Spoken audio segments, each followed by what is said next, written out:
Hello hi అందరికీ హృదయపూర్వక వందనాలండి. దేవుడు మిమ్మల్ని దీవించి బలపరిచి ఆశీర్వదించునుగాక. ఈ దినం మీకు అభివృద్ధి కలుగు చేస్తానంటున్నాడు దేవుడు. మిమ్మల్ని దీవించి అభిషేకంతో నింపబోతున్నాడు.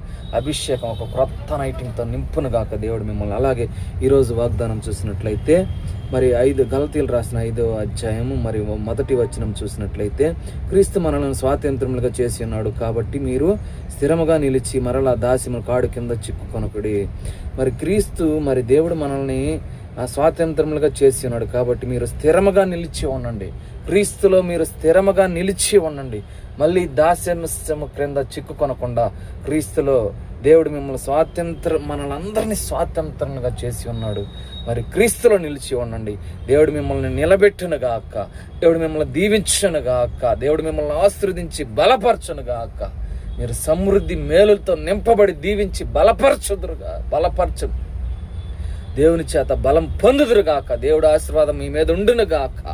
దేవుడు కృప మీ మీద ఉండునుగాక. దేవుడు మిమ్మల్ని దీవించి బలపరచునుగాక.